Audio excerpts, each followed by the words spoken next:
Déborah.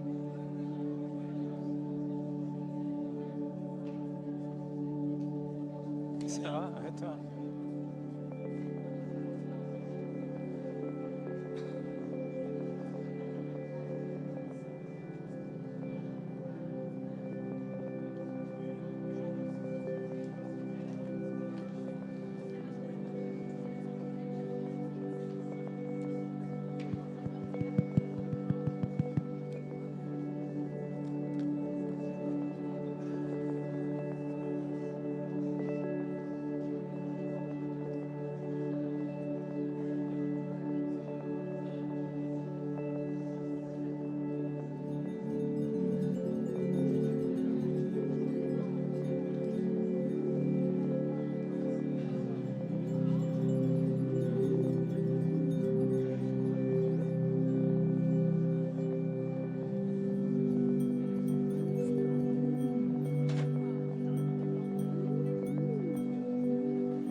Bonsoir, bonsoir. Well, we are running a little bit late, as usual. Good evening, ladies and gentlemen. We are really honored to receive you this evening at the camp. Honored also to, in this Climb 2 session with the accelerator Village by SEA to be really ready with our 10 startups. We ended this year, 2018, at the team, the camp, and the accelerator. I think we ended the year with a lot of hopes and also a lot of hangers. A lot of hopes because we've been seeing since all the year 2018 a huge number of employees, managers from large corporations running here some learning and transformation to lead positive changes in their organization. Hopefully one day, potentially some positive changes for the planet. We also still have a lot of hangers in terms of our mission to stress programs that have positive impact. Hangers and hopes are really something that nourishing today the global changes that Mr. Einstein insisted historically. We need these global changes. We need these global changes in every day, in every instant of our lives. And talking about global changes, we are honored today to receive someone that really inspired the global changes. I have her CV here is quite long enough that I have to pronounce some words about it. Then we are receiving Deborah Pardo, 8 years experience in prestigious international research institute, working on the impact of global changes on seabirds. Recently, in 2017, she was named one of the top 20 innovative women by French newspaper La Tribune. And before she come on stage, just mention that she was part of the Antarctica expedition that lead and make learning scientists to save the planet. Please welcome Deborah.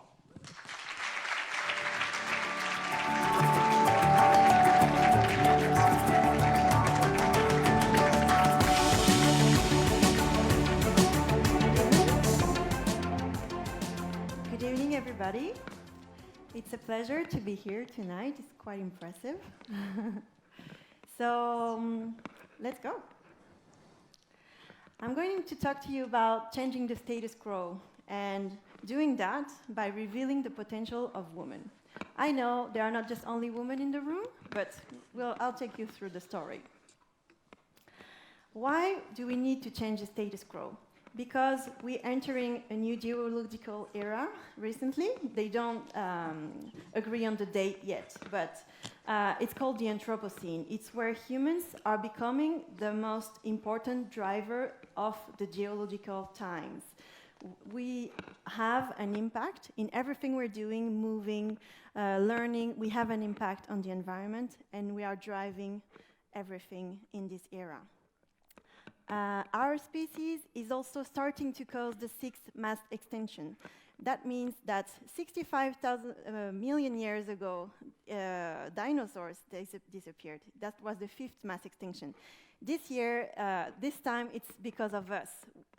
Biodiversity is going down and down at a rate that we call a mass extinction, and this is not stopping, and this is due to us. I'll come back to that later.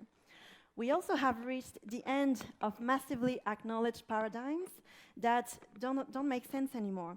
I'm thinking about agriculture, the industrial agriculture that we have. I'm thinking about the economy that doesn't have to be linear anymore. It can be in other shapes. And we are also experiencing the third biggest revolution in human history, which is the digital. Everything now we're doing is connected, is shared everywhere in billions of ways. And after writing and printing, this is the third big change that is affecting everything, all the relationships between humans. And more people are looking for meaning in whatever they're doing. I'm here today to talk about women in particular. Why? Because I think it would be just slightly exaggerating to say that they've been ignored from history so far. I'm not a historian, but if you look in a different way, from the point of view of women in history, you can miss a lot of things. Women possess also many assets that are proven to be very important, and it's by considering the diversity of these assets that we can have the best potential to solve many of the problems we have today. Also, it is proven that girls' education today in the world is one of the best things we can do to immerse this change and save the planet, really. And also because women today are still strongly underrepresented in the biggest decisive positions. I'll come back to that as well. Why me here today also? Because I hope, as you can see, as you will see through this talk, I'm very passionate, and I'm also very determined to change the environment. This is what drives me, and I just can't help it. I'm a scientist, so at least at the beginning when I start talking, it gives me credibility, then you make up your own mind. And my enthusiasm generally is contagious. So I will give you some facts about the state of the planet, but hopefully at the end of this talk you will feel good. And I have made myself big changes in my career as well, so I think I can talk about changing the status quo because I did it myself in my own life. And I have been traveling a bit, so let's go. I was born in Marseille, not far from here, and I've been passionate about the environment very early on. So I decided to start traveling and move abroad for my studies in different places, firstly in Sweden. And then I started to become more serious about doing a research career, so I started to travel for field work, mostly in the polar areas. I don't know why. I just like cold, I don't know. And then for different conferences, I went everywhere in the world, and I always loved traveling because you learn so much about other people, other culture, everything. And now I have found a new way of traveling. It's organizing expeditions, so I can carry people with me and go even further north or even further south. And it all started with the fieldwork, really. When I was a student in Marseille University, I just couldn't stay on the benches and listening to the teachers all day. I had to go on the field. So I wrote an email to the whole EMBE, the Mediterranean Institute for Biodiversity and Ecology, which is right there. And one person answered me and took me on the field in the Pokro National Park to start working on those seabirds. These seabirds are called shearwaters. In English, they're puffins en français. And they're super endangered, and nobody knows. They're living in the cliffs, and they're active only during the night. So I was there, full of bird poop, in the night, on these islands, and it was the first biggest revelation of my life, where you just in the wild and working on an endangered species. Then I went on an Erasmus exchange year, and it was great to finally be able to choose the lectures I wanted to follow in a list, really. And then I chose the statistical methods class, which led me to Costa Rica for 3 weeks with my class to just collect data in the forest, the tropical forest, and make a scientific paper that I presented to the university. That was the first scientific paper that I wrote. And then, for my master's, I came back to France. I got in one of the best ecology centers in France, in Montpellier, where I really started to focus on demography. Demography is the science that helps you to understand why a population is declining or increasing. Well, in the case of biodiversity, it's mostly declining. So I learned about demography with very complicated methodological tools, and I started to go on the field. This is high in Norway, where Norway meets Russia. We spent almost 1 month there going up the cliffs and catching birds to mark them with rings. And these rings have an individual number on it, so you can follow the birds from one year to the next. And then that was the biggest thing. For my PhD, I got to the French Southern Territories. You fly to Réunion Island, you go on the big French oceanographic ship, and they drive you straight to Crozet, where you have one of the biggest penguin colony in the world. You have killer whales hunting, you take the helicopter to go on top of that, and it was just incredible. I spent 3 weeks living in this cabin with just a satellite phone and some food left there. We were drinking water from the river and doing other things in the river a bit below. And this was my office for 3 weeks.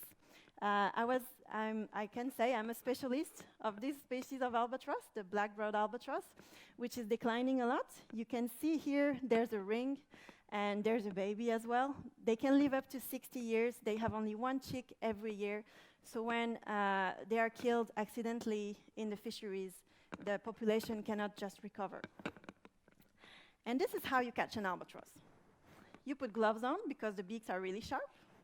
You go there during the breeding season. Although this is a non-breeder, he's just standing on a nest trying to catch someone. And you grab the beak first, and then the wings, because it's 2.5 meters wingspan, you don't want it to open the wings. Otherwise, you can hurt him, and you can hurt yourself. Just in case you need to know how to catch an albatross.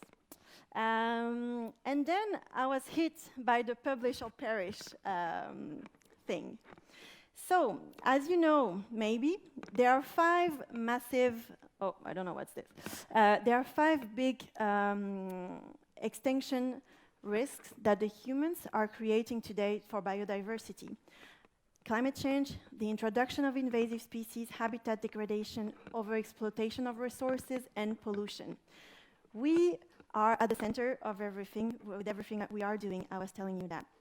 The albatrosses are a symbol for all of this, for the marine environment. And the marine environment is 70% of our planet.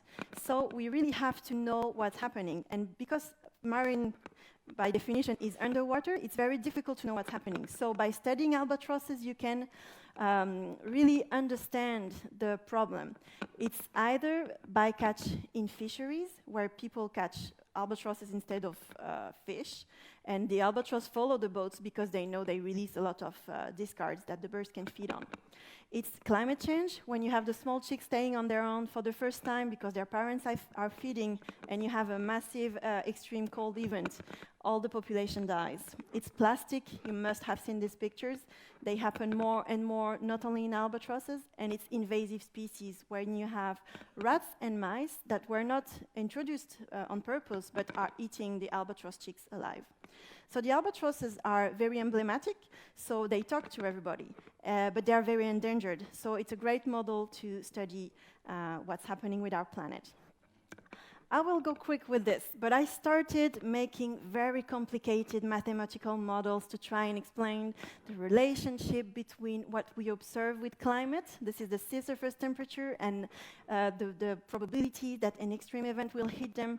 But this was very too abstract for me, and I was suffering from a lack of collaboration with people who knew how to do models. I'm not a mathematician, I'm a biologist. So I really wanted to work more interdisciplinarily and not have to do everything on my own and give it to the boss and he says, no, that's not good, and you start again. It was just too frustrating for me. And then this is the biggest paper I published just before leaving this research world. It's a very big paper. It's in the third biggest journal of generalist journal after Nature and Science.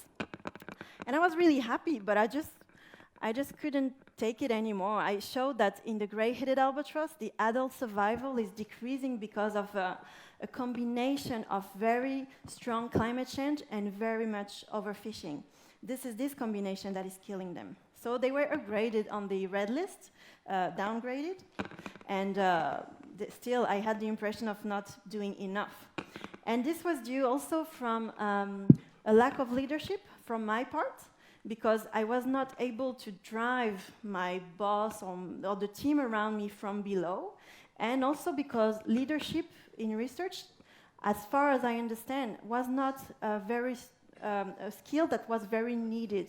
Because you are in a permanent position, you just get funds, you get students, and I wasn't convinced with that. So I had a break. Well, it wasn't really a break, but becoming a mom for the first time, in England, with family back in Marseille, that was quite a big thing. I had the chance to have an 11-month maternity leave, but I thought it would be an extension to my contract and I would be able to work even more. How wrong was I? And I just realized that things were much bigger than me, and I felt, I don't know if you understand when I said that, but I felt connected with other women in the world, and even with the wild animals that carry a baby, because when you're pregnant, you connect with these animal instincts that you ignore in the rational world all the time. I see someone saying, yeah. And this also completely changed my notion of time during the night, mostly, but also during the day. And when I came back to work, it felt like holidays. But then I started asking myself a lot of questions, and I was not prone to do things that I did not enjoy 100% anymore. I wanted to have more impact. Yes, I changed the gray-headed albatross on the red list, but still, this was not enough. I wanted to do bigger things, given the situation and given the objectives. So that's when I heard about Homeward Bound. Homeward Bound is an international leadership training for women scientists. It started when I was on maternity leave, and a student that was working at my place from Tasmania told me about it when I was breastfeeding and doing mathematical models at the same time. She told me it's a program that has 3 goals: promoting women in more leadership positions, connecting 1,000 women in 10 years in doing 10 expeditions, and hypothesizing that women's leadership skills can bring a new dimension and save our problems with the environment and society in a more bigger way. And to do that, we worked for a year online, thanks to the digital, and we left to Antarctica for almost a month, all together with women from 16 different countries. Why did we go to Antarctica? Everybody was asking me. Because I think as albatrosses are a symbol of what's happening to our oceans, Antarctica is a symbol of what's happening to our planet. Because it's the coldest place, the most remote place, and you don't expect everything from us touching there. But you can see everything that we're doing, you can see it there. You can see the pollution, you can see the melting, you can see the extreme events, you can see the penguin colonies disappearing, you can see and the icebergs falling down. This is just a picture that you keep in mind. And this gave the Homeward Bound project a huge visibility, because when you have 76 women saying that they're going to Antarctica together, you have all the press listening to you. And then people could listen about our cause. And also it creates unbreakable bonds between us, the women scientists, and nature, because when you see Antarctica, you just don't forget about the beauty and the wildness of nature, and you just don't forget about the people you've done it with. And these women, they were so strong that we are friends forever.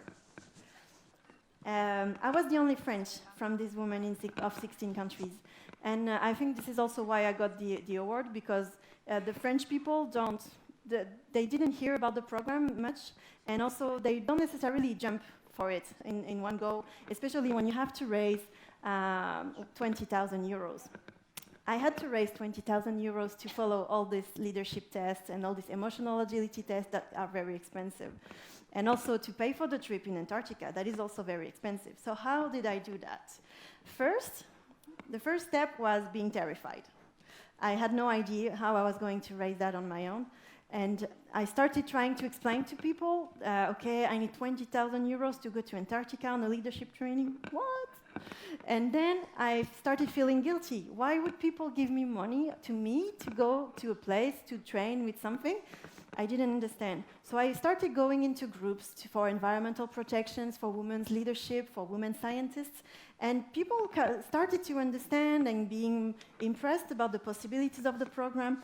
So I started contacting the media, and there was a snowball effect straight away, thanks to Antarctica.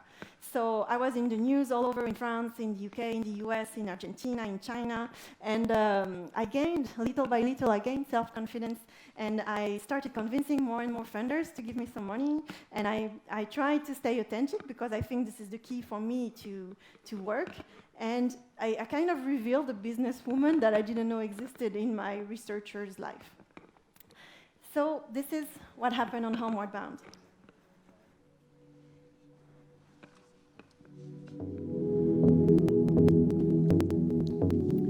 The women there were mostly Australian, because that's where the program is starting from. And we left from Ushuaia at the tip of South America. We were working on projects in small groups. Mine was the role of women in environmental policy. And that's when we arrive and we see the continent after the Drake Passage. This guy was our expedition leader. He's the first Australian to climb the Everest. Chinstrap penguin, Gentoo penguin, our ship.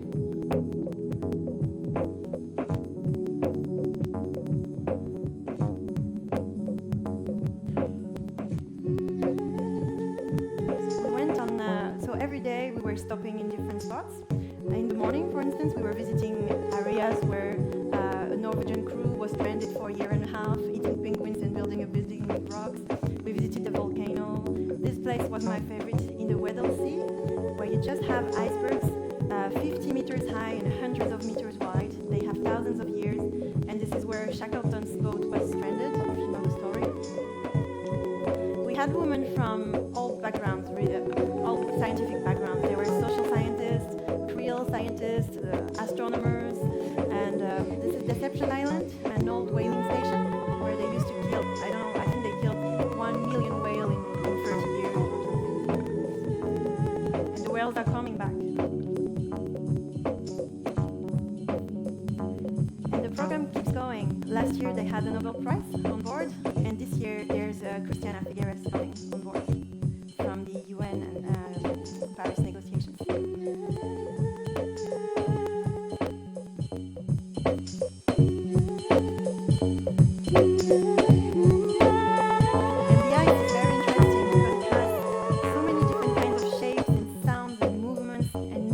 The bubbles that are stuck in it, they contain the air of thousands of years ago, and that's how we know that we are having a real impact on the climate dynamics.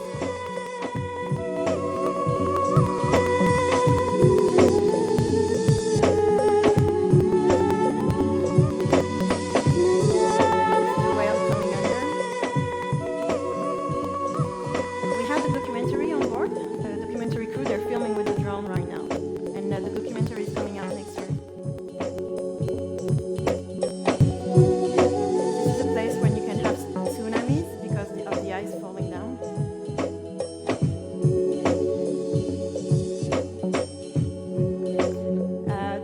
place where we swam.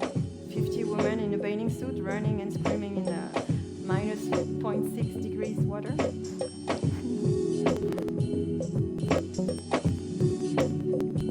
And the expedition leader I was telling you about also climbed, she pioneered most of the peaks that you can see in Antarctica.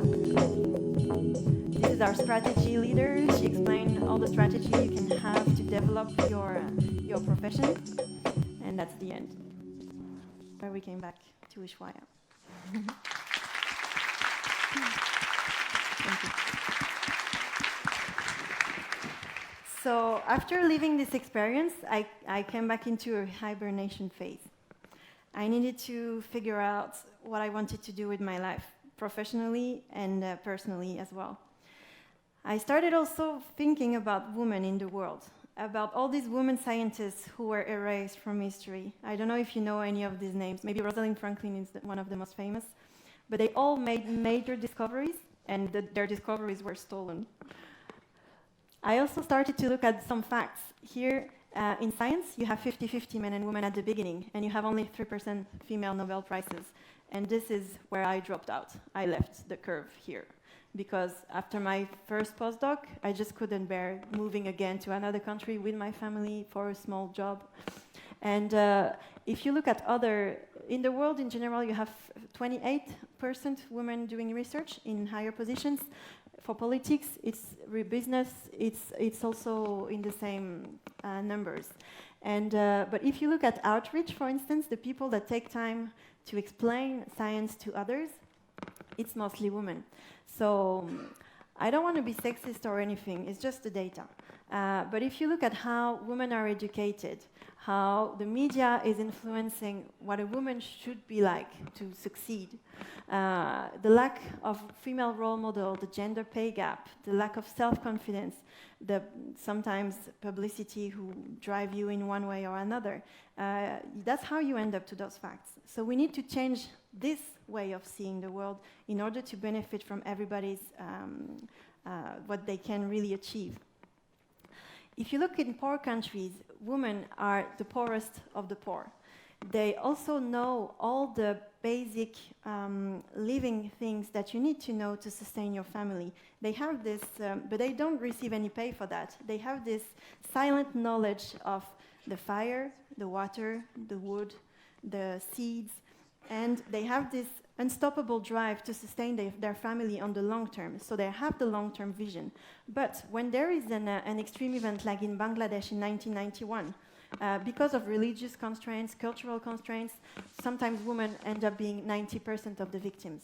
90% of the 150,000 people who died were women. They also the target for some more organized war crimes and sexual crimes, you know that. But when you help girls' education, you end up with very strong results. And today, the number of girls educated has risen since the 70s, has risen a lot. And in poor countries, it's almost similar to that of little boys. And if you educate also adult women to become more active in their societies, they can find solutions to very strong environmental problems, like with the water hyacinth, an invasive plant in Western Africa. In the Western world, it's the same. You have slight differences between the response of men and women to climate change.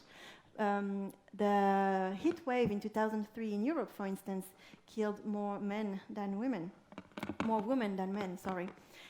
Hurricane Katrina in the US ended up with a lot of people being in distress and violence against women increasing a lot. This is seen in the statistics.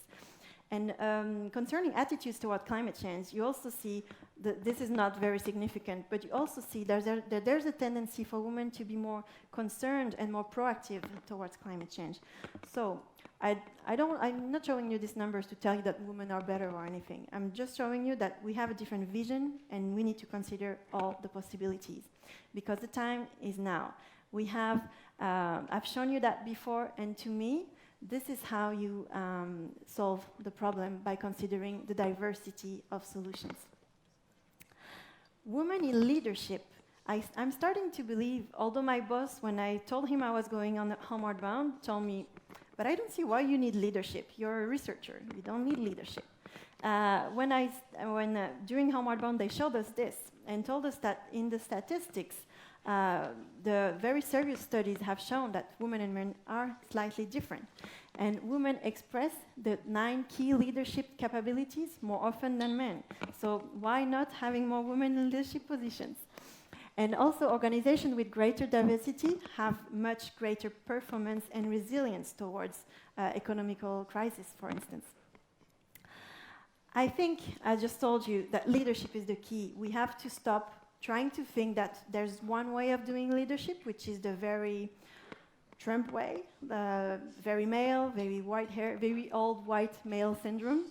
But creating our own leadership as a woman, as a foreigner, as a person with a handicap, and these kind of things.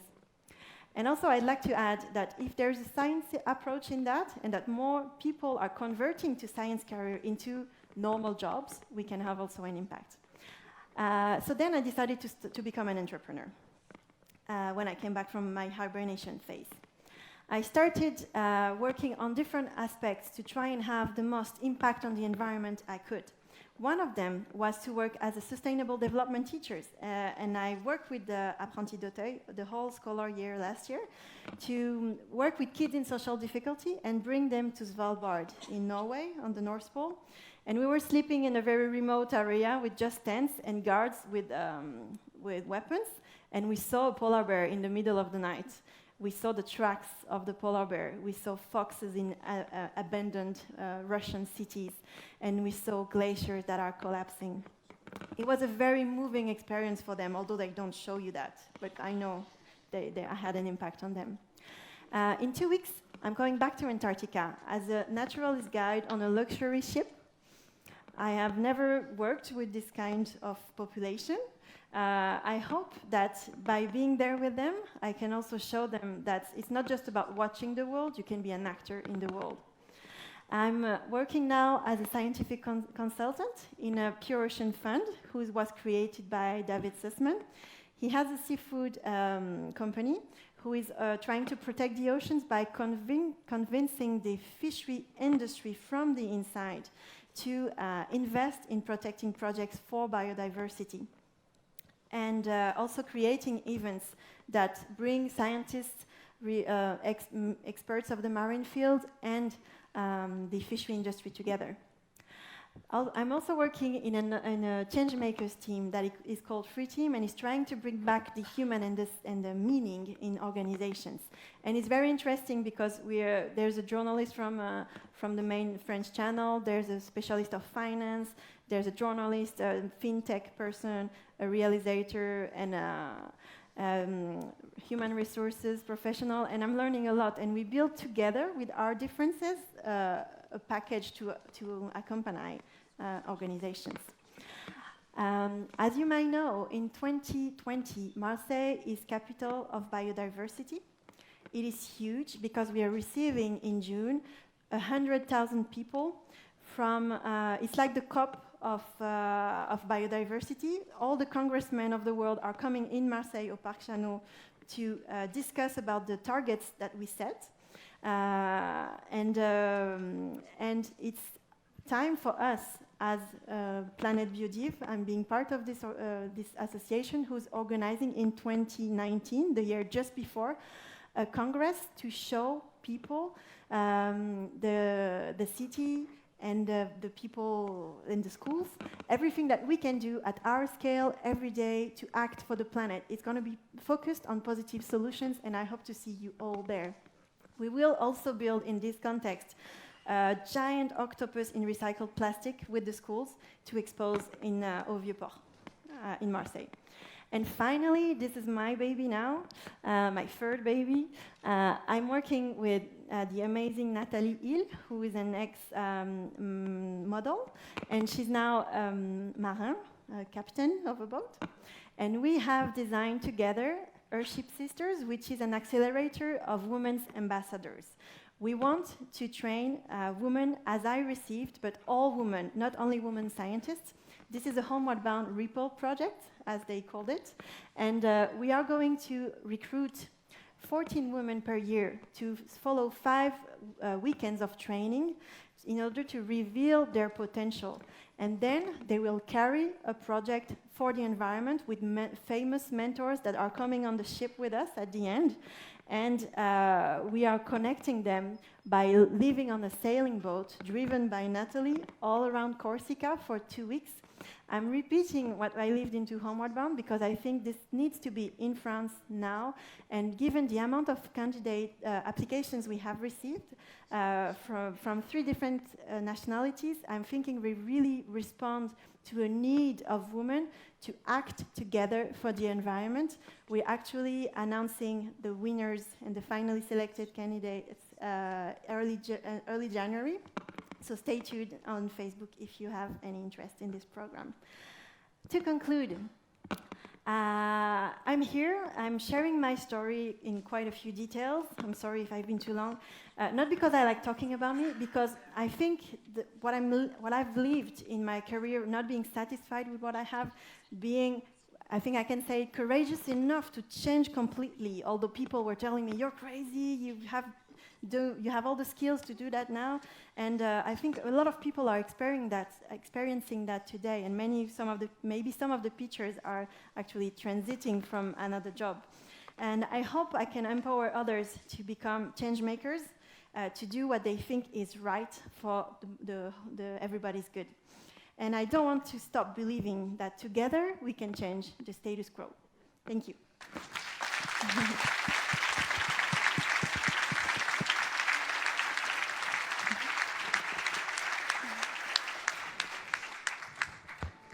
Do we have any questions in the audience for Deborah? Questions? We can actually take 2 questions. Come on. 2 questions? Okay.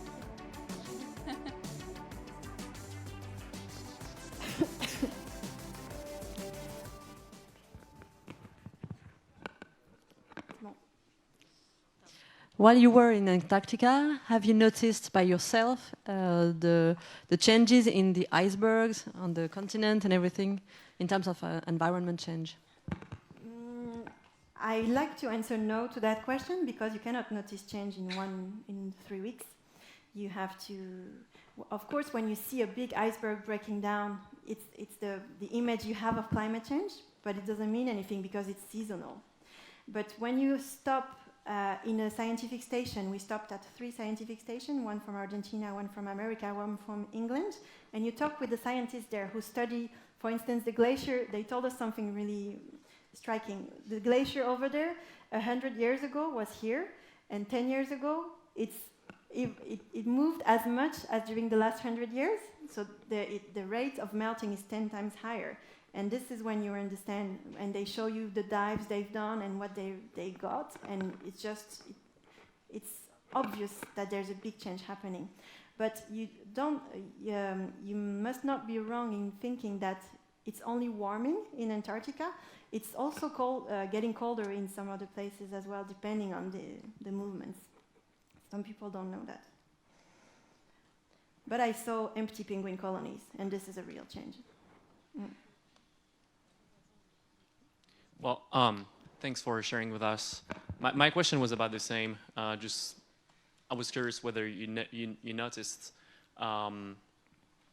whether we have seen changes in the last couple of decades. We are doing so many things to. I guess we could do more, obviously, but we are doing things to change the environment. Especially, we've done so much in the last 2 decades. So, I guess the question becomes, what are the impacts of what we're doing now in Antarctica? Yeah. In Antarctica? Well, in terms of climate in general, you have the reports of the IPCC that you must know. One of the latest report came out maybe last month, and they tell us with all the biggest scientific group and all the best modelization they can have, that we're not doing enough. So Antarctica is one thing. The Arctic is another problem.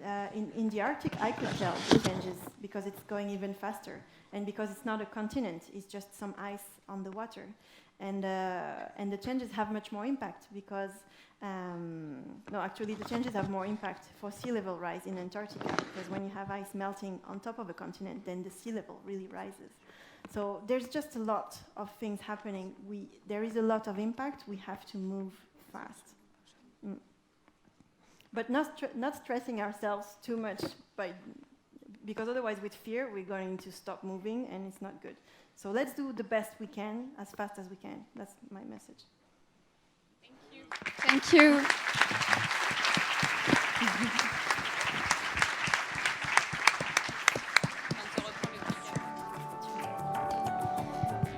Okay, thank you so much, Deborah. It was very, very inspiring, and it's a little difficult to talk after that. But I actually have one question for the audience. How many women entrepreneurs in the room?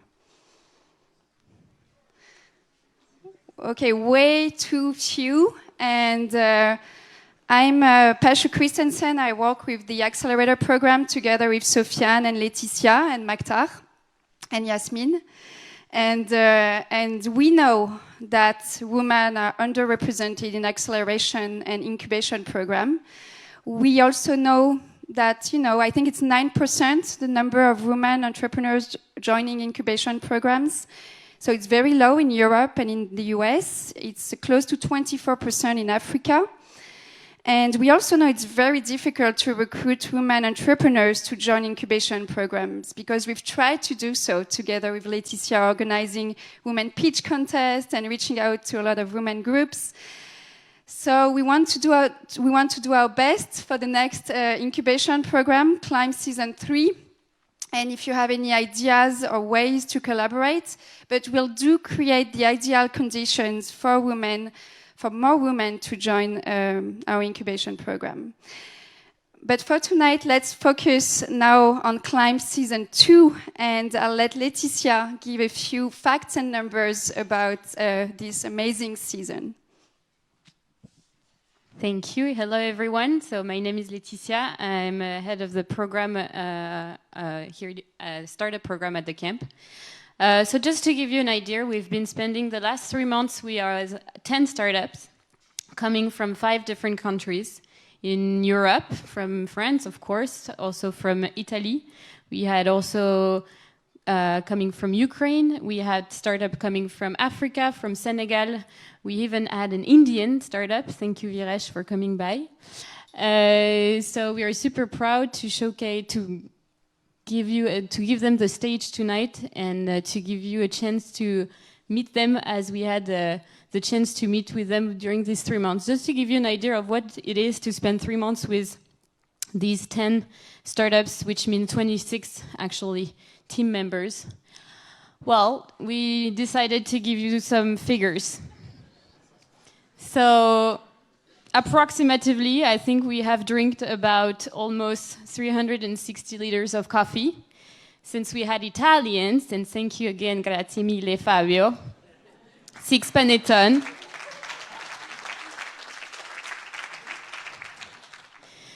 Let's get more serious. The program is also about workshops. So during these 3 months, every week they had collective time. So it represents about 110 hours of workshop about business strategy, sales strategy, communication strategy, the digital presence, the HR strategy, their design, their branding strategy. We made them work hard. They can tell. I can tell because they're super tired. It's also about 110 coaching session. And when I say coaching session, it's coaching session with some of our instructors that are doing collective workshop and then are taking time individually with each of our startups to really help them in a personalized way. It's also mentorship. We had the chance to have 16 incredible mentors that participate to our program for the second season, plus 10 corporate partners. So people coming from our corporate partners at TheCamp that they decide to dedicate some time to come here, to take the time to challenge our startup, challenge their solution, try to make them grow as we did. And actually, I'd like to thank them because some of them are here tonight. So thank you, mentors and instructors of Climb. And Climb is also a little bit about sport. I don't know if you saw our sports facilities, and since we are big sportive, we spend about, okay, let's say 30 minutes doing soccer. But it's not only about figures, let's say, sorry. Climb at the camp is also about, it's a human adventure here that we had during 3 months. Me as an intern, my name is Maktar, sorry. I'm an intern at the camp. So what I appreciate the most during this program is that I've met a lot of people from different backgrounds, different countries, different culture, who have different problematics, and they come there at the camp to exchange with people, to meet with people, to try to involve them, and also try to improve something, even if it's a little part of the big problem in the world. But they have this ability to change the world, and what I love the most is that we learn a lot from each others. And since the program is finishing, they are not there. Of course, they are maybe they will not have these hours of workshop that Laetitia just said, but they will keep a strong link with all of us, because we made a kind of family, and also with the territory, because they will come back and they are also welcome at the camp as you are. So make sure to install yourself, because you will have a big journey of 10 disruptive startups coming here at the camp to change the world. Thank you. Bravo!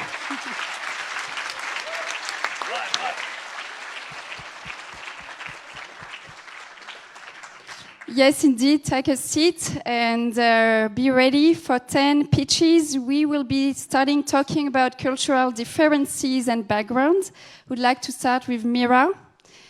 Mira is a startup in the EdTech, so it's not in mobility, it's not in food, but it's a startup coming from the Hive, the Young Creative in Residence program, and we are really happy to have them tonight. Charles, the floor is yours.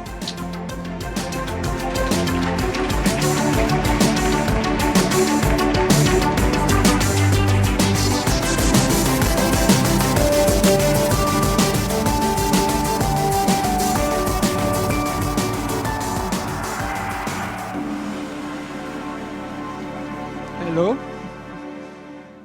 My name is Charles. I am one of the co-founders of Mira. And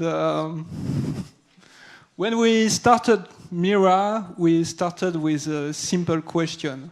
Why humanity has always loved stories? If you go back in history, since 20,000 years, humanity has created millions of stories. We have heard about thousands of fictional characters, place, and adventure. They lead us to feel empathy, reflection, and so many emotions. Used for political purpose, these stories are called legends. Used for religion, they are called mythologies. Used for education or entertainment, call them fable or tales. With a long time, all these stories became culture. And he has so many cultures in the world, so different. But look at the earth of each culture, and you will discover the same founding stories. And stories are the best medium to build bridge between people and culture. So, what's the point with Mira? With Mira, we have two goals. Make you discovering other culture and make you living these stories. We make that with the most simple modern medium and a mobile application.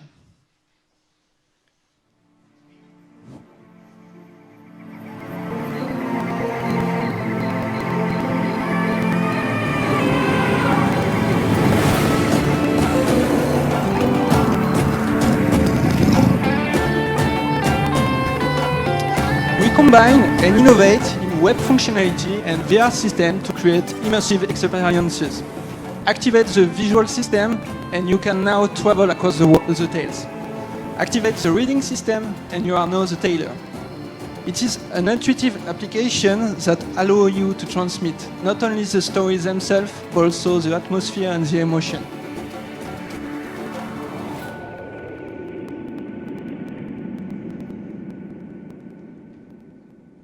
For who is Mira? Mira is mainly a B2C market. Mira was designed with family in mind.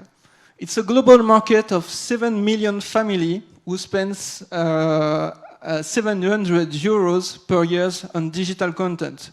We offer them to spend more time together with a cultural entertaining product. We also want to reach a B2B market, the publishing sector. We have understood that digital offer was modeled on the paper edition and not reflecting the new use of the reader, especially the youngest. New mediums means new media. It is why our storytelling innovation is interesting for this sector. Another potential market is a user experience in the airlines industry and a cultural institution like library or museum. So for the next year, we plan to launch our MVP in January. This version will be tested in class in collaboration with Nathan. In June, it will be the launch of the freemium version. And before the end of the year, we want to touch 1.5% of the market family and launch our first white label diffusion with Nathan. We want also to enlarge our diffusion in public library with the help of Lairel Paca. So the team to lead this project, the CEO, a woman, Maglone, who is also art director. Myself, COO and illustrator. And Walid, sound designer. Maeva, graphic designer. And we also work with Opener company to code the application. So to allow people to live this experience, we need 250K to finance audiovisual production, marketing, and research and development. We are also looking for contact in airline companies and in international cultural organizations. Ladies and gentlemen, we are Mira. Thank you.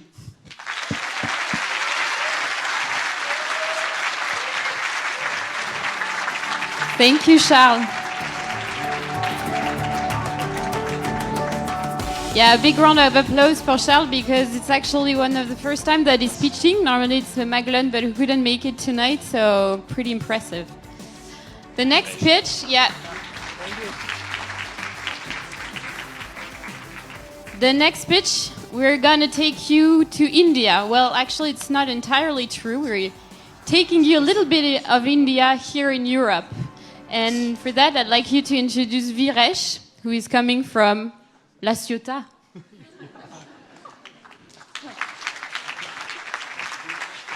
Go upstairs. Super. Good evening, everyone. Wow, it's a different view from this side of the stage. No matter how many times you do this, you still get a little nervous. But thank you very much, Laetitia. Before I start, this is my 5th startup I'm going to talk about. But before I do that, I've spent 3 months with an incredible team. Colleagues who have startups, young, energized. So all of you here are really in for a treat, an amazing group of people. I've learned a tremendous amount from these guys, and I think you're in for a real treat this evening. Okay? As Laetitia said, my name is Viresh, and I'm going to talk to you tonight about something that should concern us all. Okay? Wow, what is this? Anybody know? Exactly, it's a carrot. No, a normal one. Okay? How many of you have ever seen this in your supermarket? Not one hand. Not one hand. And this is precisely the problem. Okay? This is a carrot grown on our planet. Okay? Not next to Chernobyl or anything else, but a regular carrot. Okay? But we've been conditioned to eat with our eyes. Okay? You'll not find this in any supermarket anywhere. Okay? Yeah, globally, there's about 1 billion tons, more than 1 billion tons of ugly fruits and vegetables. Okay? Anyone know what happens to all of those fruits and vegetables? Highly nutritious, very edible products? Very good. Who said that? Very good. Wasted. Absolutely thrown away. Okay? Can you imagine that? Okay? Nutritious, edible food that we throw away. Why? Because it's got a small blemish, because it doesn't look normal. Okay? And unfortunately, this is a problem of the developing world. Okay? What we call developed has been our notion around advances in distribution, logistics, and processing. Meanwhile, we leave perfectly edible food to rot in the field. Okay? In some cases, up to 40% of a harvest. Okay? No other industry does that. Could you imagine if we left 40% of the iPhones in the trash? Okay? Even rejected Levi's wind up on Vente Privée or something when they find a home, right, through the e-commerce. Why are we doing this with fruits and vegetables? Okay.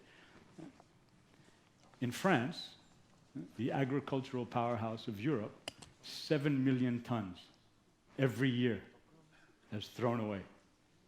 Doesn't enter the supply chain, doesn't get commercialized, has no home, effectively. Okay? That amounts to 4 billion euros of value every year, and this is at the production level. Okay, we're not talking about distribution or even retail. 4 billion euros every year. Okay? On the other side, we have data like this. Okay? Poverty level at 800 euros, over half French farmers who live well below that. Doesn't make any sense. This is insanity, and we're doing it to ourselves. Okay? And this is what we want to change. So tonight, I have the great pleasure, for the first time ever, to introduce Mosh Mosh. Yeah, Mosh Moshy, exactly. Okay? Now, these pictures are a little bit of an exaggeration, okay? But fruits and vegetables with the slightest blemish get rejected. Okay? The slightest blemish, okay? A small leaf mark, a small problem, and it gets rejected, okay? So what is Mosh Mosh? What we're creating is a reliable B2B market for ugly produce. Okay? How does it work? Okay? It's a cloud-based trading platform where on one side we organize and create a parallel market away from supermarkets, okay, for these types of products. Think about canteens, think about catering, think about hospitals, hotels, restaurants, okay? The idea is to collect them all through a single platform and then connect them to a network of producers so they can valorize and commercialize their products, okay, and their produce. The technology for this comes from a company that I launched a few years ago in India, okay, called Fruitful. Right? There in India, we're organizing retail, small retailers, and connecting them directly to small farmers. Okay? We have over 100 partners on the platform today. It's been running for 2 years. We have over 15,000 customers and have delivered over 50,000 orders through our platform. Okay? So we want to leverage that and adapt it to EMEA. Okay? Founding team is myself, as I mentioned. It's my 5th startup, believe it or not. After spending 13 years in Silicon Valley, activities here in Europe as well as in India. Ahmed is also a serial entrepreneur. He's got expert in finance, activities in France and Dubai, also in India, and some strong contacts in Brussels, where we're developing support at the European Union level for waste under their food, agriculture, and sustainability programs. Okay? And probably the most important member, also a woman, Marianne. She's a young farmer and is very, very connected to how fruit and vegetables are distributed here in France. Okay? The investment opportunities tonight that I want to present are twofold. One, of course, Mosh Mosh, as well as in India. For Mosh Mosh, we're looking to raise $250,000 okay, to develop the French and European markets, to do a couple of things. Test the thesis, adapt the technology platform that we have in India for Europe and EMEA, okay, and get our first proof of concept working. Right? On behalf of all the ugly fruits and vegetables and the farmers that grow them, thank you very much.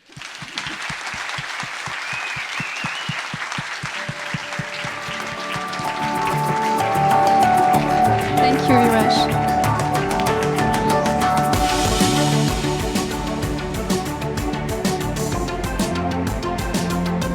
Well, I cannot wait to eat ugly veggies. I don't know about you, but... Now, what about knowing the story behind these veggies? What about knowing the story behind the food we eat, the produce we consume? Someone here in the room with his team is actually hunting for this kind of information. Please welcome Nicolas. My food story. Hello everyone, my name is Nicolas Bousson. I'm a former particle physicist and I've spent many years of my life studying the functioning of our universe, and I was amazed by its beauty. But at some point I had to realize that there was also lots of things going really wrong in our planet. And at some point I really became angry at myself, because maybe besides turning off the light, leaving the toilet, I realized that I was spending much more time speaking about climate change than doing anything real. I spent hours posting articles about climate change, but would I give up on my car to come to the camp? Would I give up on a €30 Ryanair ticket to Sicily? And when I try to understand why I'm not acting, I strongly believe this is because we are disconnected from nature. And I think it's really a big threat to our planet, because if we're disconnected from nature, we won't fight for it. And at My Food Story, we'd like to reconnect us with your food, because we're disconnected, right? This is what looked like a supermarket for thousands and thousands of years, and this is what it's become in the past 100 years. So there should be consequences, right? There should be something in between. So at My Food Story, we developed an app allowing you to discover the true stories behind your food. It's as simple as scanning your product, and with your smartphone, where we always stuck, you can discover the product action steps, all the story, the people, the story of these people, and the places where your food was produced. And in one click, you can be immersed in the field with a 360 view, for example.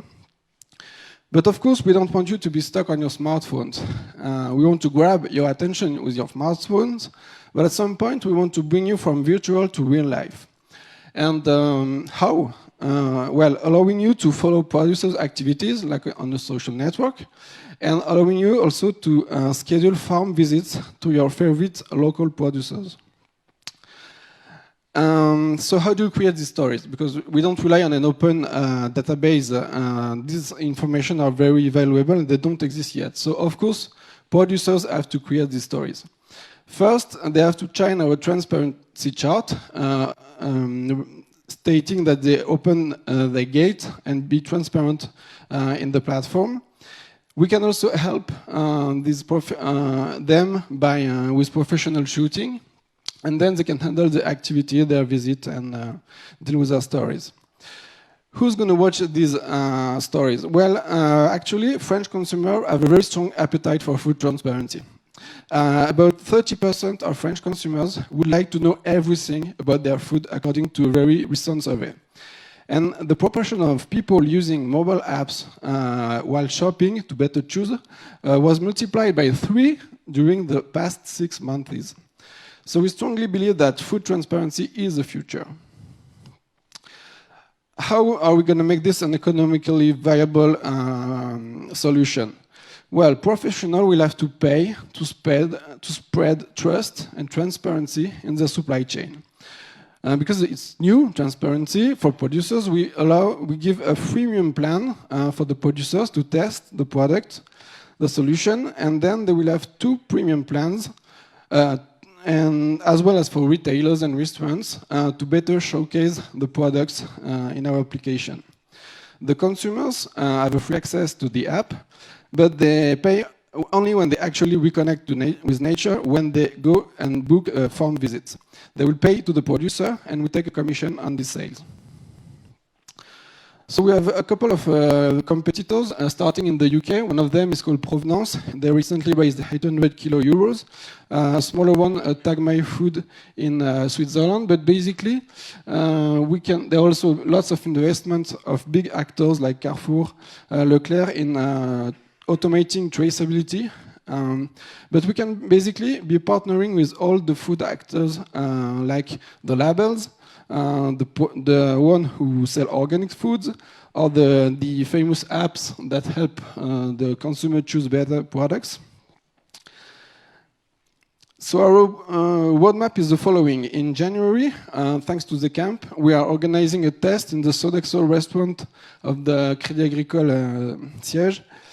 And a couple of months later, we have an ongoing test of our application as a white label for a complementary food and with an e-commerce website. And after that, we want to go and be used in groceries, restaurants, supermarkets, and become a renowned transparency label. For that, we are seeking to raise 500 kilo euros to better onboard our current prospects, including all these big actors like Monoprix, La Roche-Guidioui, La Leclerc, who all showed a strong interest in our solution. So here's our dream team of multi-talented people, and we would be, Irene and Amina are here in the room. We would be very happy to talk to you after this talk. Thanks a lot for your attention.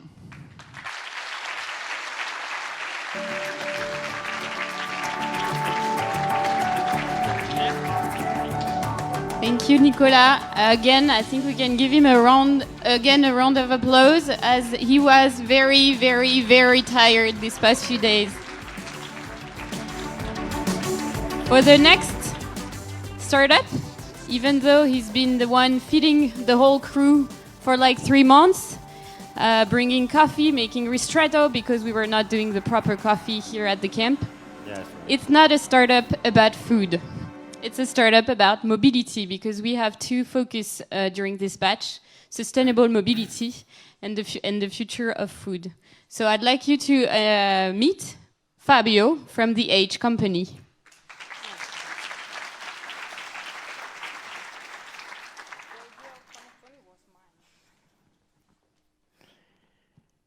Good evening, everybody. How are you doing? How are you doing tonight? How do you feel being in such a beautiful and inspiring place? Tonight, I want to start with a little story about myself and my sons. Since they started going to school, I stressed them a lot of concept. It's important studying to learn, not for the grade. The good grade is just a consequence of what you did. So I started wondering what I'm doing here with my job. We went through presentations, pitches, and we learned a lot. But I didn't feel completely happy about that. Because if I continue modifying my deck, focusing on exit strategy, market size, etc., to convince people investing what I'm doing, I'm going for the grade. And this makes me feel uncomfortable because I'm teaching them something and I'm doing something different. I think that what we did here was great. It is great. But I think that will drive us away from doing the basics very well. And for me, the basics is act. Act to continue developing our system to get where we want to be in terms of performances and timings. Of course, we need money. We are a startup. But what I don't want you to do is invest in my deck. What I want you to do is invest in what I'm doing with the full understanding that we do things right, and because of that, we will score an excellent grade. Tonight, I want to be very clear on what we want you to remember about us. And that, for sure, is not about our technology or why we are better than others or how big is our market. What I think is very important to tell you is who the Edge company is and what we stand for. I think that it's very important to tell you what are our authentic and core values. And we believe in people and passion. We believe in hard work and full commitment. We believe in teamwork, and I personally know how powerful could be teamwork. And yes, we believe that thinking out of the box can move forward our world. And last but not least, we believe in not stopping anyone proposing something impossible to us. Is a more general consideration about what we're talking about here. Are we talking about finance or innovation? So, and just about that, can anybody in the room help me defining innovation? It's a tough question, right? For us, innovation is art. It's the art of asking the right question to solve a real problem. And if the answer is something impossible, that means that we are on the right path. If something possible comes to our mind, it means that we are not innovating. We are just making something new that may be profitable, but is not solving a problem radically. I know that someone will criticize me tonight because I didn't go through the standard step of a pitch or a presentation. But what I think is important to tell you, I really think about that, is who the Edge is and why the Edge company will be relevant to the world. But it's not all. We got some exciting and incredible solution getting out of the market soon. And this is why I'm so glad to the beautiful team that is working incredibly hard to make this happening. Venture is a breakthrough, radical, cutting-edge technology system that aims in reducing the birth rate. The birth rate is when a bird hits an aircraft, and because of that, they both suffer damage. The goal is to make your flight, all of your flight, safer. The venture uses artificial intelligent cameras equipped with our artificial intelligence algorithms that are able to detect, track, count, position, and classify species of birds and objects. It does what no other system do in the world, and for that reason represent a revolution for the market. To conclude, I don't personally think that the world is going in the right direction, and these days we have some evidence of that. Because we are making the same errors as before. Nothing has changed since 2008. The only thing that is changing is the tendency of making the same errors in a faster pace. Ladies and gentlemen, my name is Fabio Masci, and I represent the Edge Company.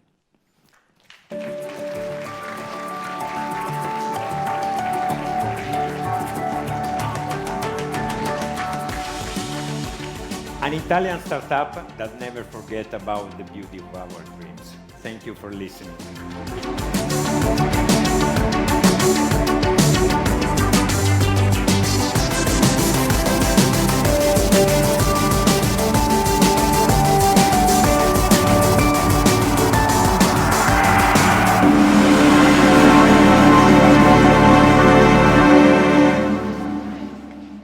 Okay, we were not expecting that, really.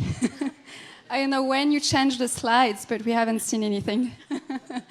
So we actually met them in Bologna. We organized a pitch contest there, and the next one is also from Bologna.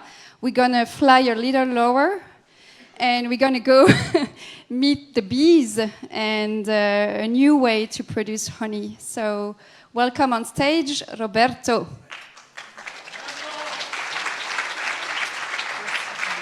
Thank you. Hi, everybody. It's a pleasure to be here with you. I want to present our startup starting from a very important point, that is, why we do that project. We start from a problem we know, that is the story of my family. My grandfather was a beekeeper, my father was a beekeeper, and my grandfather was a beekeeper too. My father worked in a bank. And what about me? I really like to be a beekeeper, but when I start this activity, I discover something really important, that the bees are dying. But the main problem is that nobody really knows why. Bees are really important because over the 80% of all the food we consume is related to the bees' activity as pollinator.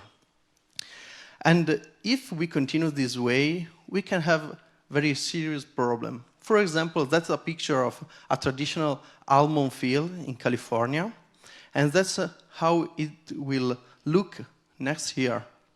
Last year, United States lost the 33% of all the bees population.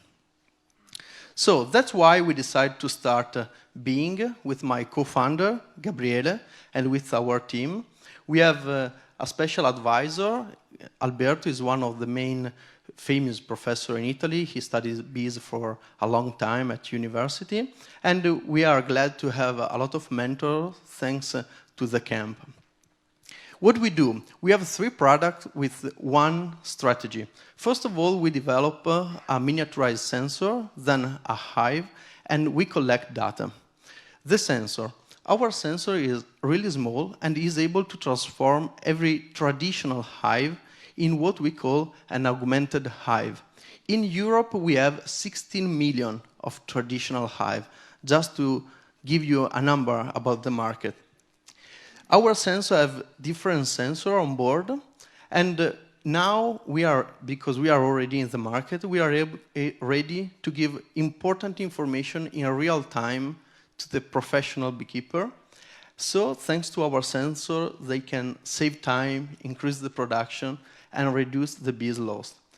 And also they can collect for us important data. Then we decide to develop a hive special for the urban context.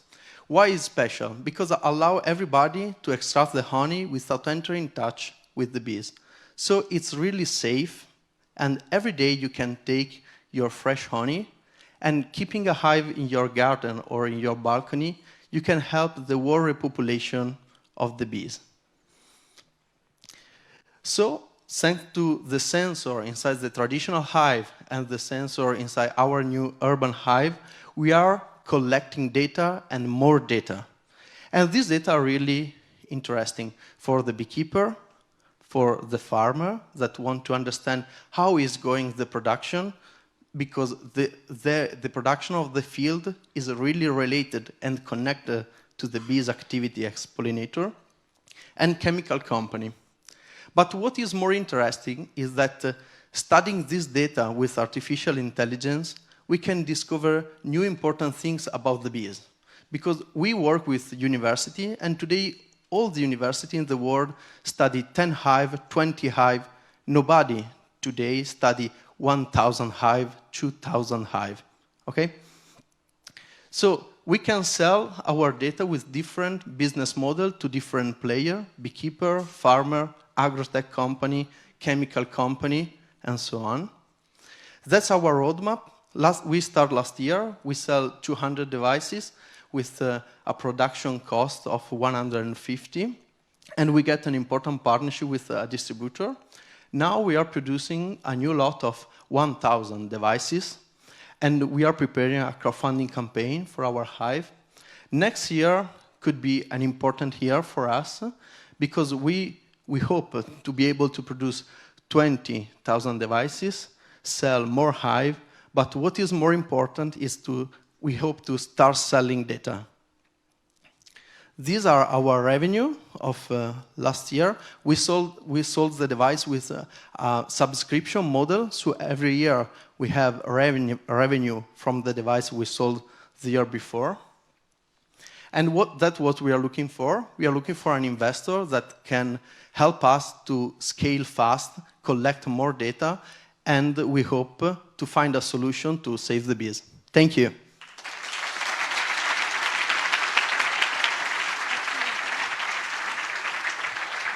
Thank you, Roberto.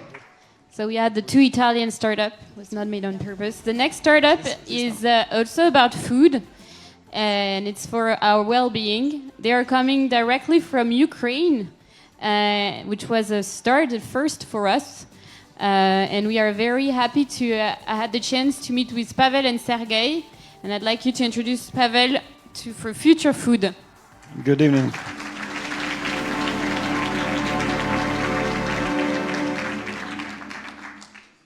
Waiting for our presentation. Click. Okay. Yep. No, it's not our presentation. It's our old presentation. Did you fix it? Okay. Many centuries people look at food as source of satisfying hunger. And the main criteria for choice was the price. But then food became a source of pleasure, and people put attention on taste. And today, people look at food as source of health. Health became a main factor on the food market. People's trust is moving away from big food giant toward new brands. People want to see product behind which there are people with their ideas, with their desire to bring to the world something new, something better for the people, for the planet. And huge giants want to be in the healthy trend, and they buy healthy food startup. So maybe today it is good to be healthy startup. We work on the salty snack market. And you know that traditional salty chips are considered as one of the causes of many diseases. Heart disease, obesity, hypertension, diabetes. Maybe it is due to outdated food technologies. Imagine chips Pringles were created 50 years ago. Chips Lay's were created 80 years ago. Maybe at that time people didn't know about starch transformation or about trans fat acrylamide appearance in boiling oil. But although we know it today, Europeans spend more than 20 billion euro every year on salty snacks. What does it mean? It means that we can't change people. We can stop them enjoying salty snacks, but we can offer them modern 21st century snacks. Snacks made out of beneficial materials and using modern technology. That's exactly what we do in Ukraine. We do not fry in oil. We use beneficial raw materials with high content on fiber and protein, and we use technology which preserves all natural beneficial nutrients like vitamin and fatty acids. Actually, we produce salty superfood, which not only allowed, but recommended for children, pregnant, elderly, and of course it is best snack for beer lovers. Our story started in 2008 when I, solving my personal health problem, wrote a book about effect of food on human body. After that, I started lecturing, and in 2010, we with my partner Sergey started holding vegan festivals, and we cook a lot of vegan food. Vegan cheese without milk, vegan sweets without sugar, vegan snacks. And some of our recipes were so successful that in 2013 we decided, in 2015 we launched production of flaxseed chips. In 2016 we started entering retailers, and in 2018 we decided that it's time to scale our business. And we arrived here, participate to incubator program. In September we started this. In October, we participated in the Global Protein Summit in Lille and won award as best plant-based product. In November, we produced already French trial batch from French material with our new partner, and now we are registering a French company. I did not know before that France is #1 producer of flax seeds. And you see these flowers, this is how flax blooms. And our idea of creating a production chain in France was supported by suppliers of seeds and to companies who are ready to distribute our product, and even Whole Food Market invited us to register our product in their electronic system. Our part in a local market where we work is 2%. So our goal on European market is also 2%. But see, European salty snack markets is 20 billion euro, and 2% is sales of 400 million. And we are going to start production of chips next year. We are looking for 2 billion euro investment. We are going to disrupt salty snack market, and this money accelerate, of course, our process. And I want to say that I am happy to be here. I am happy that I met team of TheCamp. I'm happy to meet my partner and, of course, Crédit Agricole, which created huge leverage ecosystem. Thank you very much.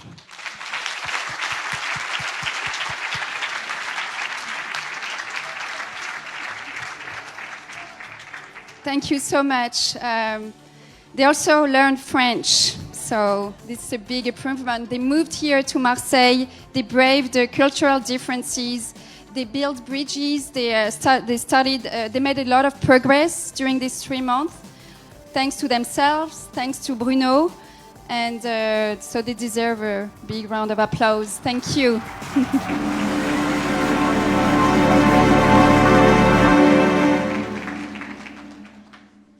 So challenging the status quo is actually a very common ground for our startups, as you can see tonight. And the next startup here presenting is really reinventing new business models to put more electric vehicles on our roads. Please welcome on stage Thibaut from Spark Horizon.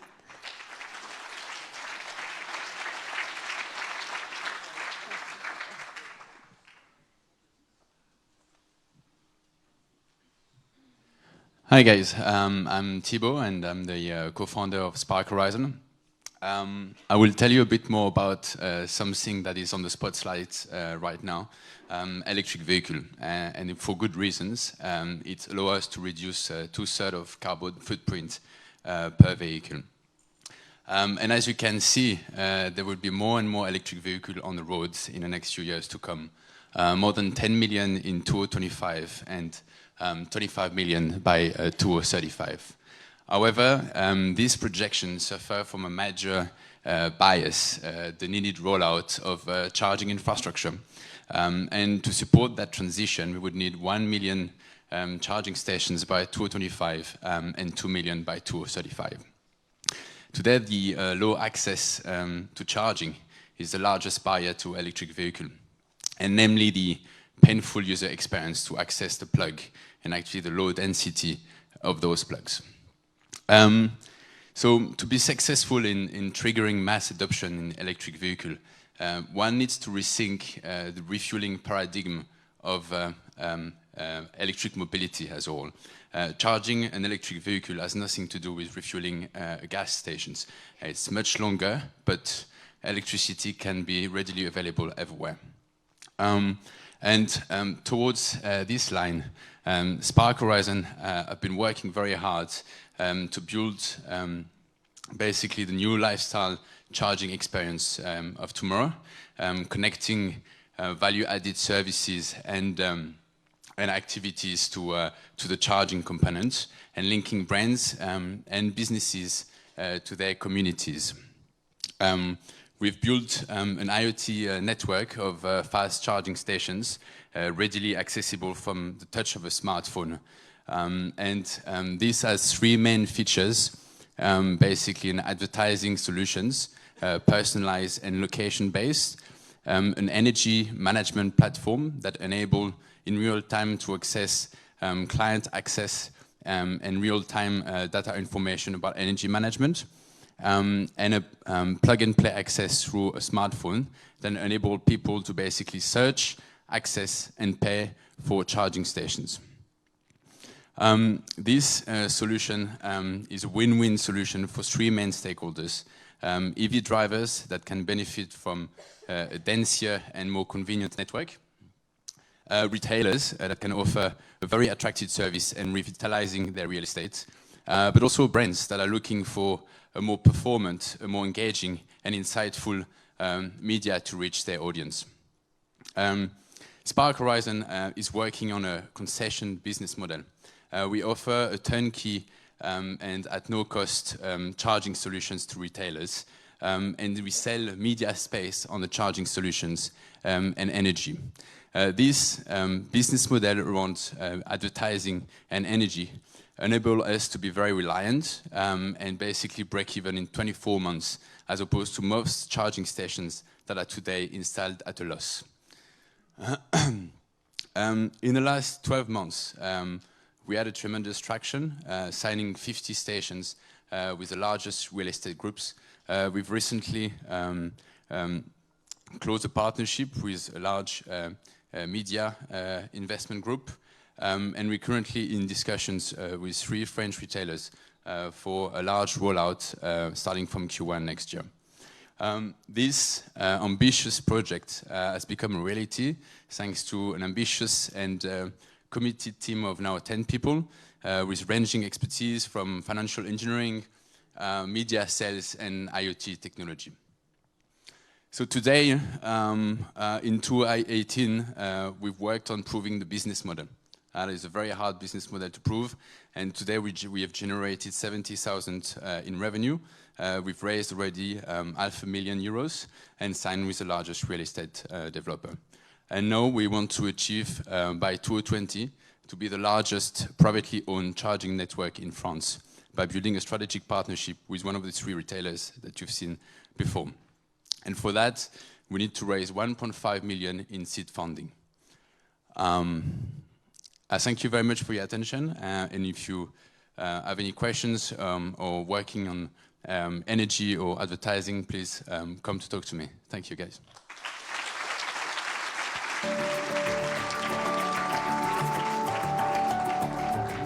Thank you, Thibaut. For the next startup, I'm going to ask our only women entrepreneur tonight to come on stage. She's coming from Senegal. And I'm very happy to introduce you to Sini.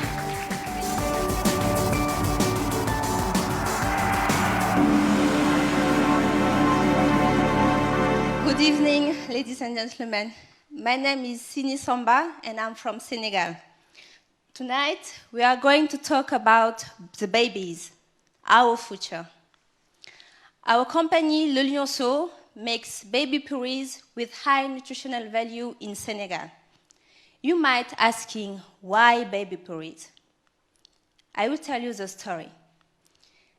It all started when I used to work for the French leading company in France as a food processing engineer, and then I became passionate by the field of early childhood, and then I developed an expertise in infant nutrition. After, I started asking questions. What about Senegal, my native country? I was shocked to see that 19% of children under 5 are suffering from malnutrition.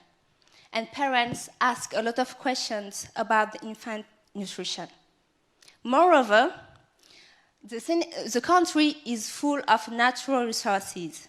But the problem is that today, more than 50% of the agriculture products are lost because farmers don't have the possibility, the resources to bring the ingredients in town, and there are not a lot of food processing actors. And the last point, today in the market of baby wet food, we have only imported products.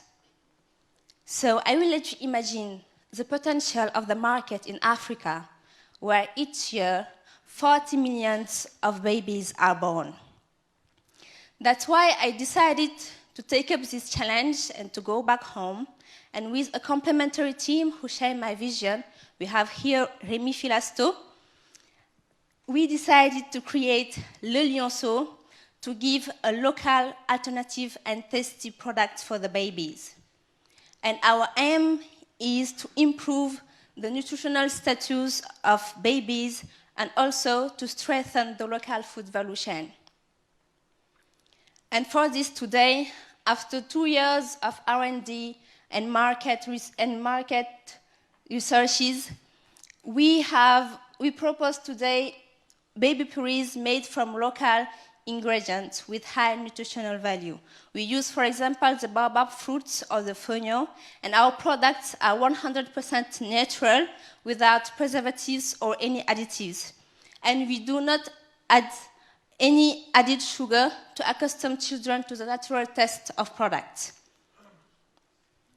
I just want to highlight that Le Lionceau is not just a high-quality product. It's also a customer experience.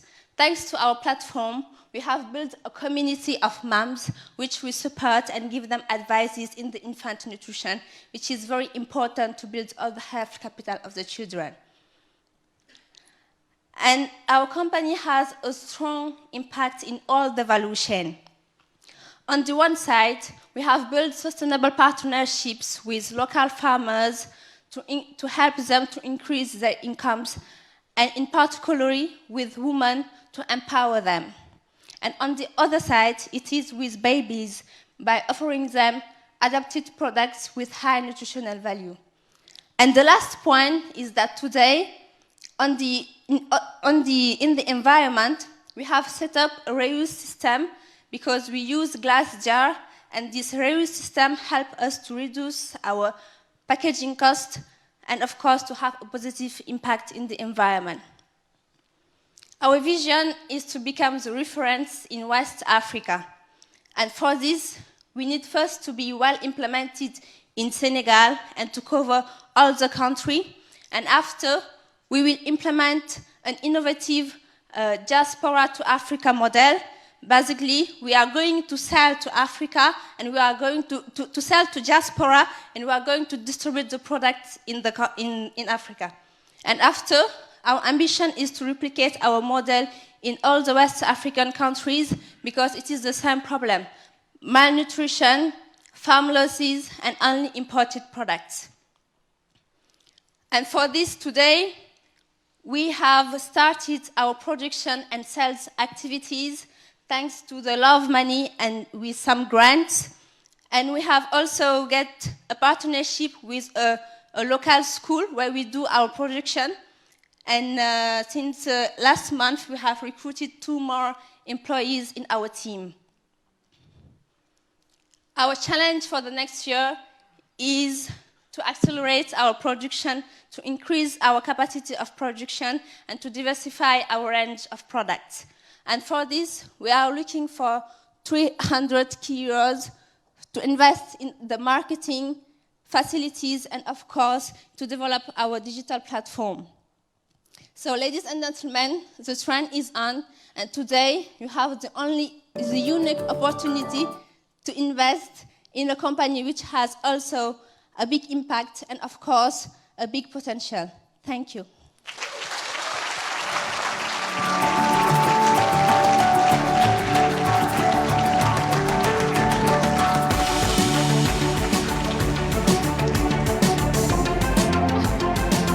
See, this is why we do need more women entrepreneurs.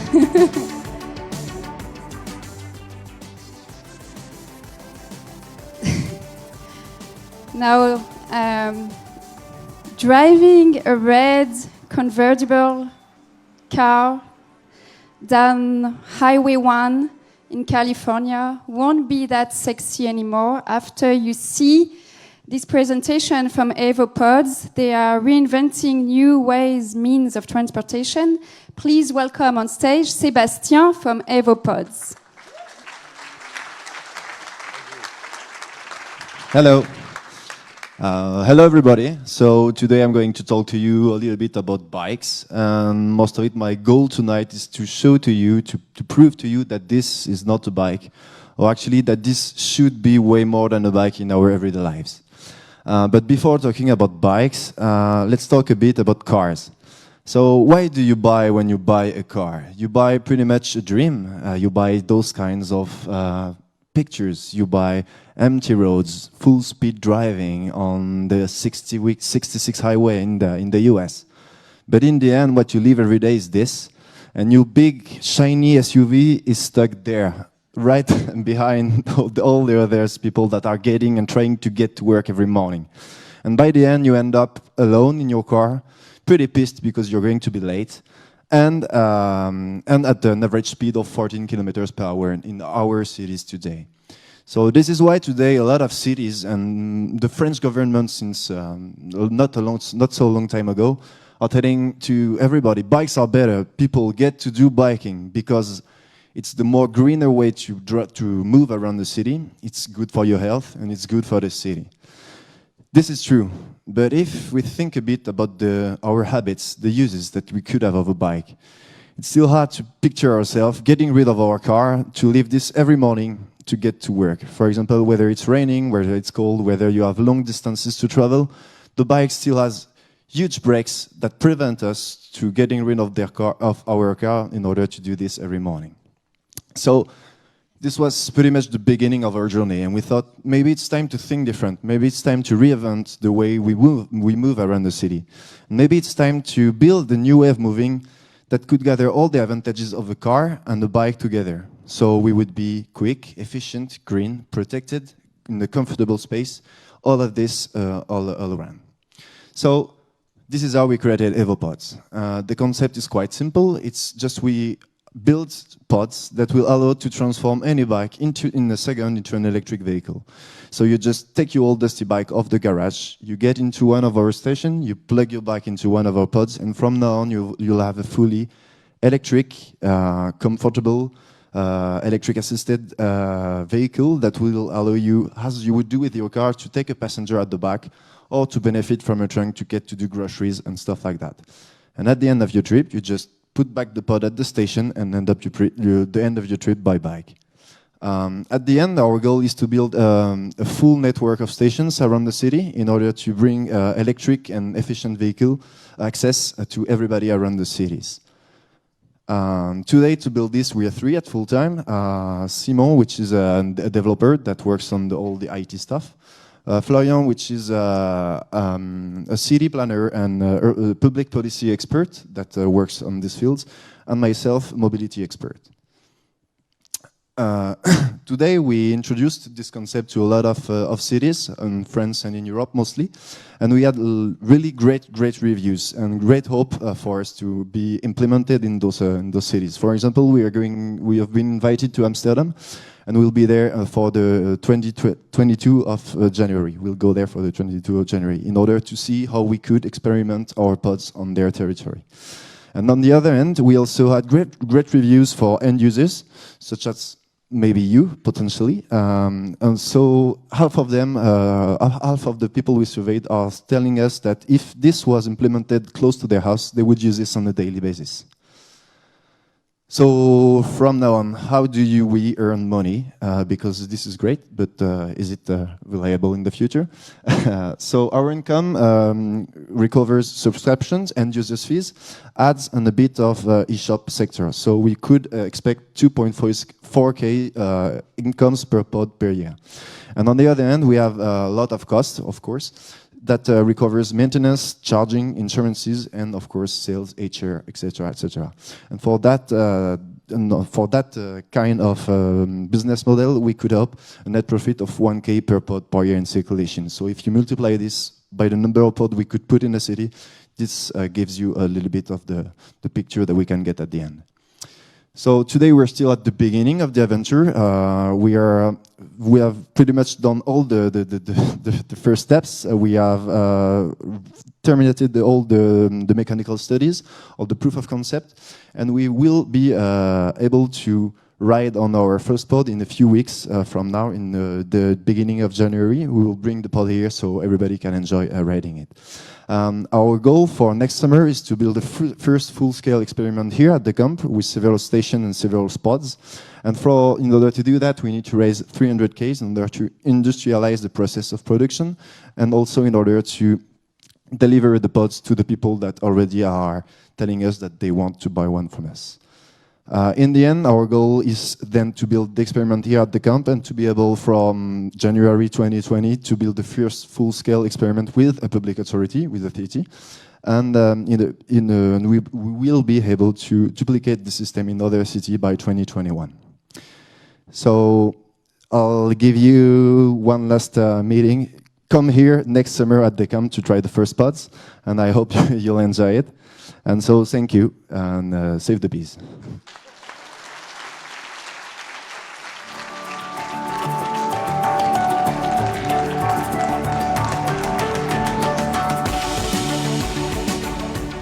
Thank you, Sébastien. As you can see, there is a strong encouragement and a strong team spirit among our batch, and this is something that we're very proud of.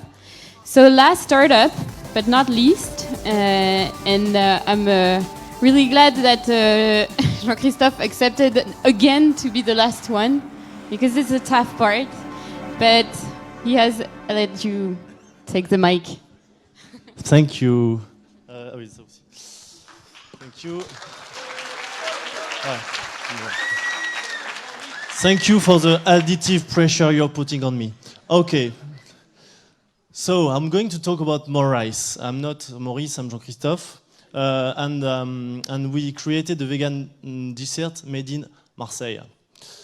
So basically, we are in deep shit. Everybody's saying it, so I'm not going to say it again.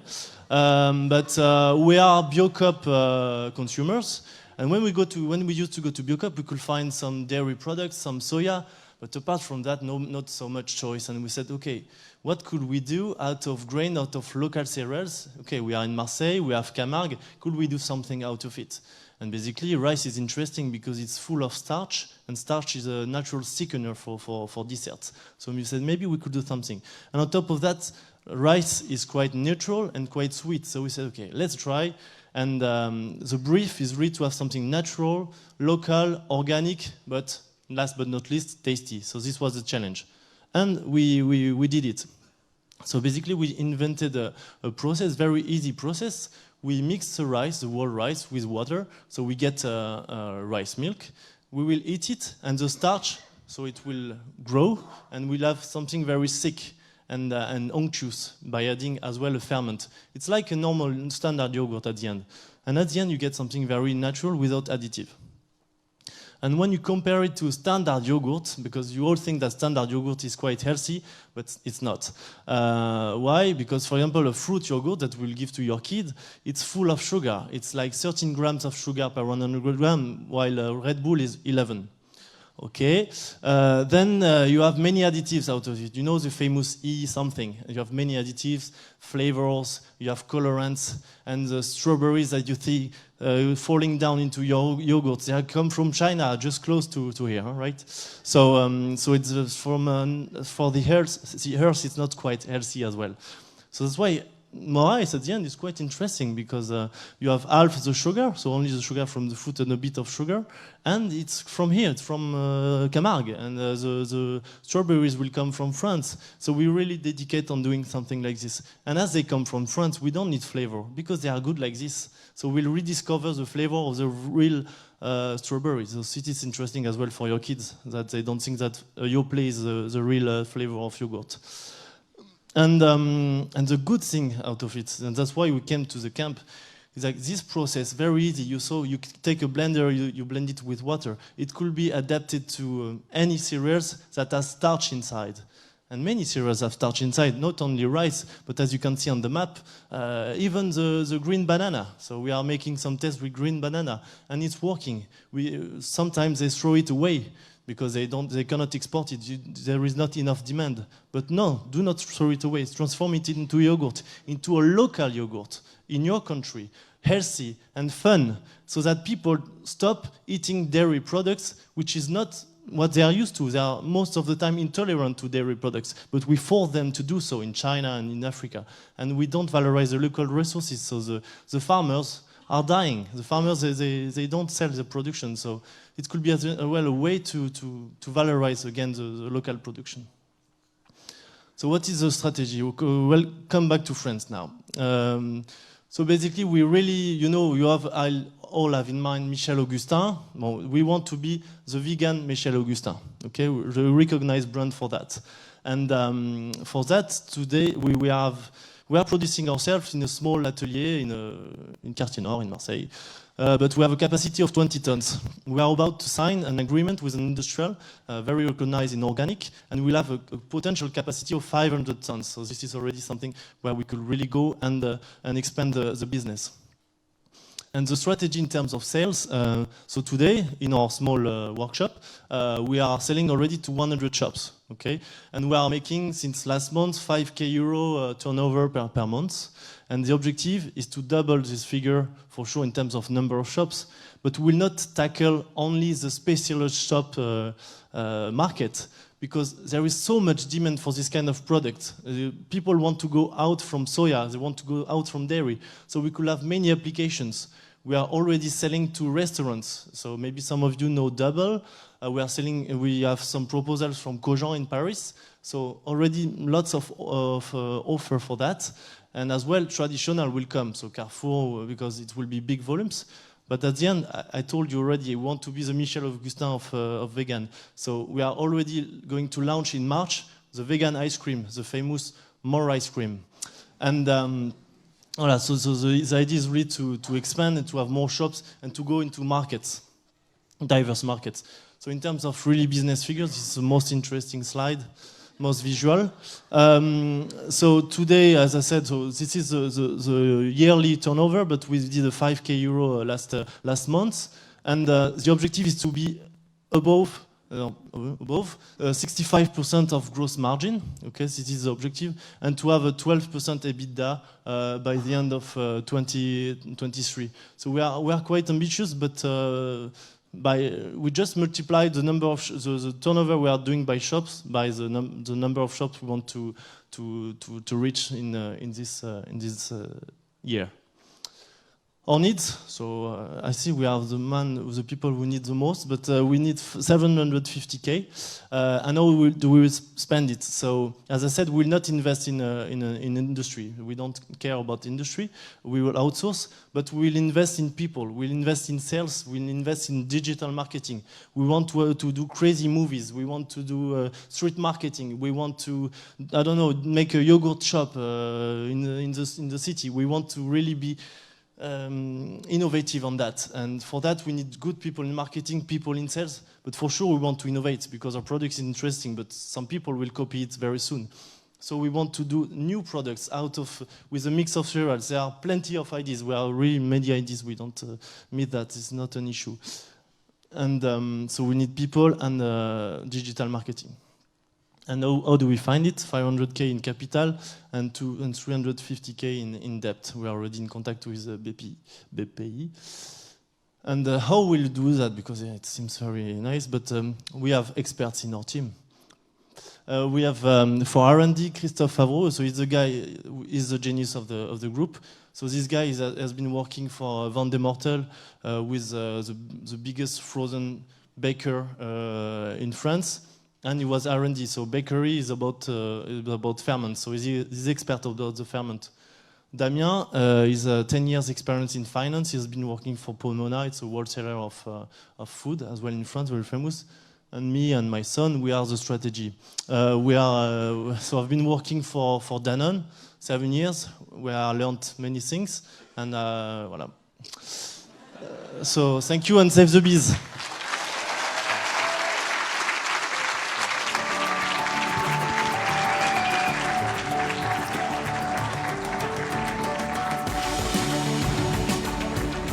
Well, I hope you enjoy the same thing we enjoyed since 3 months.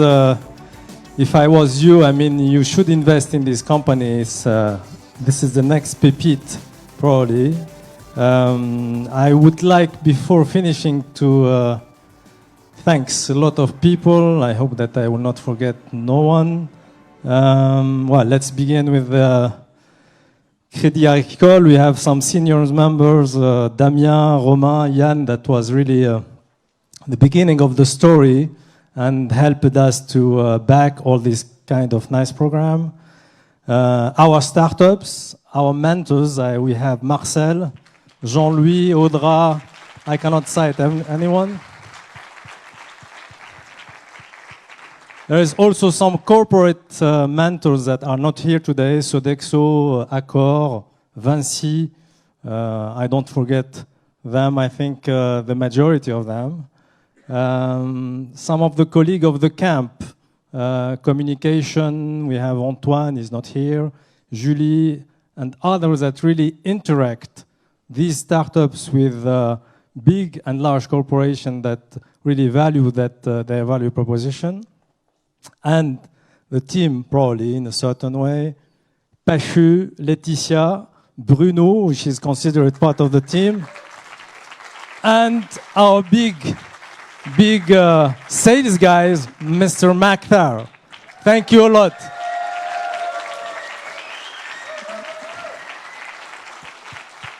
And now I'm inviting the startups, the mentors, Deborah, just to make a photo for our last presence in Climb 2 moment. So we have a cocktail here, drinks and food. Don't leave. Alors, qui va nous prendre en photo?